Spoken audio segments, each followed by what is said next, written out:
मेरे प्यारे देशवासियों, कल जन्माष्टमी का महापर्व भी है। जन्माष्टमी का यह पर्व यानी भगवान श्री कृष्ण के जन्म का पर्व। हम भगवान के सब स्वरूपों से परिचित हैं। नटखट कन्हैया से लेकर के विराट रूप धारण करने वाले कृष्ण तक, शास्त्र सामर्थ्य से लेकर के शस्त्र सामर्थ्य वाले कृष्ण तक, कला हो, सौंदर्य हो, माधुर्य हो, कहाँ कहाँ कृष्ण है। लेकिन ये बातें मैं इसलिए कर रहा हूं कि जन्माष्टमी से कुछ दिन पूर्व मैं एक ऐसे दिलचस्प अनुभव से गुजरा हूं, तो मेरा मन करता है मैं ये बातें आपसे करूं। आपको याद होगा, इस महीने की 20 तारीख को भगवान सोमनाथ मंदिर से जुड़े निर्माण कार्यों का लोकार्पण किया गया है। सोमनाथ मंदिर से 3-4 किलोमीटर दूरी पर ही भालका तीर्थ है। ये भालका तीर्थ वो है जहां भगवान श्री कृष्ण ने धरती पर अपनी अंतिम पल बिताई थी। एक प्रकार से इस लोक की उनकी लीलाओं का वहां समापन हुआ था। सोमनाथ ट्रस्ट द्वारा उस सारे क्षेत्र में विकास के बहुत सारे काम चल रहे हैं। मैं भालका तीर्थ और वहां हो रहे कार्य के बारे में सोच ही रहा था कि मेरी नजर एक सुंदर सी आर्ट बुक पर पड़ी। यह किताब मेरे आवास के बाहर कोई मेरे लिए छोड़कर गया था। इसमें भगवान श्री कृष्ण के अनेकों रूप, अनेकों भव्य तस्वीरें थी। बड़ी मोहक तस्वीरें थी और बड़ी मीनिंगफुल तस्वीरें थी। मैंने किताब के पन्ने पलटना शुरू किया तो मेरी जिज्ञासा जरा और बढ़ गई। जब मैंने इस किताब और इन सारे चित्रों को देखा और उस पर मेरे लिए एक संदेश लिखा, तो वो जब पढ़ा तो मेरा मन कर गया कि उनसे मैं मिलूं। जो ये किताब मेरे घर के बाहर छोड़ के चले गए हैं, मुझे उनको मिलना चाहिए। तो मेरी ऑफिस ने उनका संपर्क किया।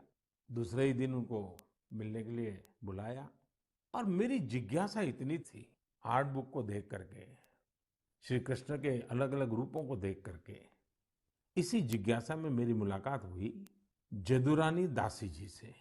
वे अमेरिकन हैं, जन्म अमेरिका में हुआ, लालन पालन अमेरिका में हुआ।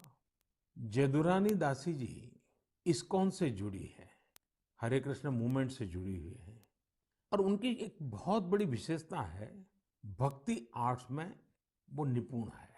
आप जानते हैं, अभी 2 दिन बाद ही 1 सितंबर को इस्कॉन के संस्थापक श्रील प्रभुपाद स्वामी जी की 125वीं जयंती है।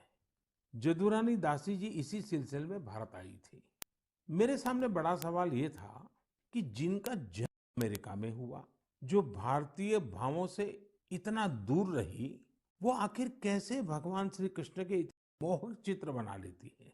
मेरी उनसे लंबी बात हुई थी, लेकिन मैं आपको उसका कुछ हिस्सा सुनाना चाहता हूँ।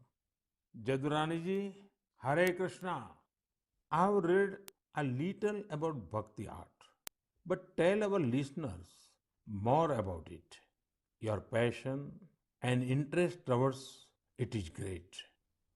So, Bhakti art, we have one article in the Bhakti Art Illuminations which explains how this art is not coming from the mind or imagination, but it's from the ancient Vedic scriptures like Brahma Samhita, Venum Karayani Patitam Skalitam Sikanda, from the Goswamis of Vrindavan, from Lord Brahma himself, Ishvara Paramakrishna Sachidananda Vigraha, how he carries the flute, how all of his senses can act for any other sense. And Srimad Bhagavatam, Varaha Vitang Natavaravapum Karnayo Karnikaram, everything. He wears a karnikar flower on his ear. He makes the impressions of his lotus feet all over the land of Vrindavan. The cowherd boys sing of his glories. His flute attracts the hearts and minds of all fortunate beings. So everything is from the ancient Vedic scriptures. And the power of the scriptures, which are coming from transcendental personalities, and the pure devotees who are bringing it, the art has their power, and that's why it's transformational. It's not my power at all. Jadurani ji, I have one different type of question for you. Since 1966, in a way, and from 1976 physically, you have been associated with India for long. Will you please tell me, what does India mean to you? Prime Minister Ji, India means everything to me. I was mentioning, I think, to the Honorable President a few days ago that India has come up so much in technical advancement and following the West very well with Twitter and Instagram and iPhones and big buildings and so much facility. But I know that that's not the real glory of India. What makes India glorious is the fact that Krishna himself, the Avatari, appeared here. And all the avatars appeared here. Lord Shiva appeared here. Lord Ram appeared here. All the holy rivers are here. All the holy places of Vaishnava culture are here. And so India, especially Vrindavan, is the most important place in the universe. Vrindavan is the source of all the Vaikuntha planets, the source of Dwarka, the source of the whole material creation. So I love India. Thank you Jadurani ji. Hare Krishna. साथियों, दुनिया के लोग जब आज भारतीय अध्यात्म और दर्शन के बारे में इतना कुछ सोचते हैं, तो हमारी भी जिम्मेदारी है कि हम अपनी इन महान परंपराओं को आगे लेकर जाएं। जो कालबाह्य है उसे छोड़ना ही है, लेकिन जो कालातीत है उसे आगे भी ले जाना है। हम अपने पर्व मनाएं, उसकी वैज्ञानिकता को समझें, उसके पीछे के अर्थ को समझें।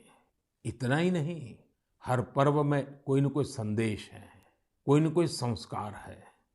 हमें इसे जानना भी है, जीना भी है और आने वाली पीढ़ियों के लिए विरासत के रूप में उसे आगे बढ़ाना भी है। मैं एक बार फिर सभी देशवासियों को जन्माष्टमी की बहुत बहुत शुभकामनाएं देता हूँ।